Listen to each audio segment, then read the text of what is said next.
Testing. All right. Well, Kelvin, welcome to Austin. I guess welcome back to welterweight. How are we feeling ahead of this fight? Doing good, man. Feeling good. It was a hard camp, but we're at the other side of it and excited. Excited to put on the show this Saturday. Obviously, everyone's going to talk about the weight, but how much of your camp was just based on training versus, okay, I got to shed this weight, I got to get back down there? It was basically 50-50, to be honest. We knew that we had to work to get the weight down and then obviously get the skill sessions as well. So it was really 50-50.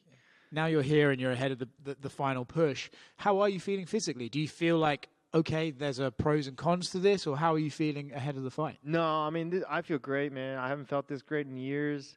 I haven't been this skinny in years, and I haven't been this lean in years. I feel good. We put in a lot of work, and like I said, we're on the other side of it. I feel good, man. Nice having abs again? Yeah, I have two abs. Even when I'm skinny, I only pop out too. How do you feel about the matchup? I mean, Sean Brady's obviously a massive talent. Yeah. He had the loss to Bilal, but other than that, he's been pretty solid his whole career. How do you look at him as an opponent, and how do you feel about him? Yeah, no, this is a guy that I wanted to fight. We chose somebody in the top 10. I said I want to fight Sean Brady. This is a tough guy. Guy in the top 10, a guy that people like to see fight. And so I figured this would be a good test, a good first test at 170, back at 170. Yeah. You probably won't know until Sunday morning, but do you think now you've gone through the camp, you're getting off the weight, that this is probably the division you'll stay in for the foreseeable? No, this is definitely, this has always been my division, right? I had success at middleweight, and so I stayed there, stayed complacent. It didn't work out for me at the end. So I had to get out of my comfort zone a little bit and dedicate to my diet a little bit more. So this has always been my rightful weight class, man. Yeah. Do you feel like because you have to stay on top of it and you have to stay disciplined that this is better for you in terms of keeping focus and keeping strict about yourself and pushing yourself in this career? Yeah, it definitely does push me to stay more focused on my diet and dedicated towards that. So yeah, it definitely motivates me to keep working on that.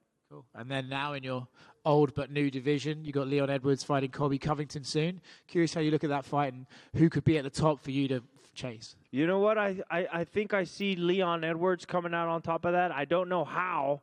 I just feel like he's gonna be able to figure it out and win. I'm not taking away anything from Colby. He's as tough a fight as anybody can be. I just think Leon's gonna figure it out. And I think he's the top dog right now. Leon is the top dog right now. Hopefully in the future, one day we'll get matched up.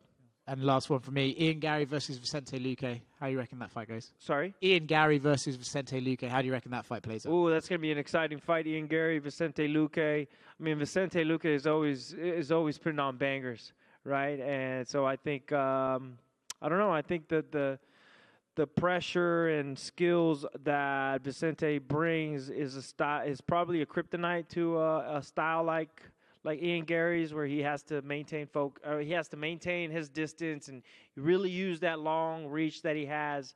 I feel like Vicente is going to break through that and be able to figure it out.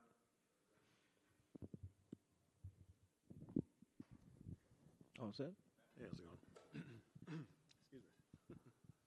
So you had a lot of fights kind of fall through over the past year and a half. Is that something that you're going to be kind of looking forward to get back with, like, activity in the next year? Yeah, man. Obviously I want to fight at least twice a year, if not more. But twice a year is my goal now. I know I've had a lot of fights fall through. Injuries, surgeries, knee surgery, mouth surgery, a freaking cut in my nose, fractured nose. Like, a lot of stuff has happened, but we're on the other side of that now, and I think we're in a new phase, and I'm very happy. And is that activity going to be something you're going to be able to keep up with, back at 170? Like, do you have it dialed in like that now? Well, we're still kind of dialing everything in. For this fight, we got it all dialed in. But I mean, off camp, we're gonna have to figure things out, and then all the way up to my next fight, we're gonna have to dial stuff in for sure. But for right now, we're just focused on dialing it in for this fight and focused on this Saturday night. And Brady coming off of his first loss, do you think that makes him a little bit more dangerous now that he doesn't have that 0 to to worry about, protecting that record, so to speak? I think it makes him dangerous either way. This guy is a young guy, hungry guy. He's in the top 10 already. He's very young into his UFC career, so I'm sure he wants to keep rising up, keep coming up the ranks, beating big names, getting big fights. I remember being in his position, and he's a very, very dangerous guy, whether he's undefeated or not. I have a lot of respect for a guy like Sean Brady. And you're currently ranked number 11th in the middleweight division on the UFC's rankings. So a win here, where do you think that'll put you in the welterweight? Well, Sean is ranked 9, so hopefully, I beat him. I jump right into that top 10 as well. So that's what I'm hoping for. Are you going to be trying to get that fight back with Shavkat? Yeah. Part? Yeah. Oh, yeah.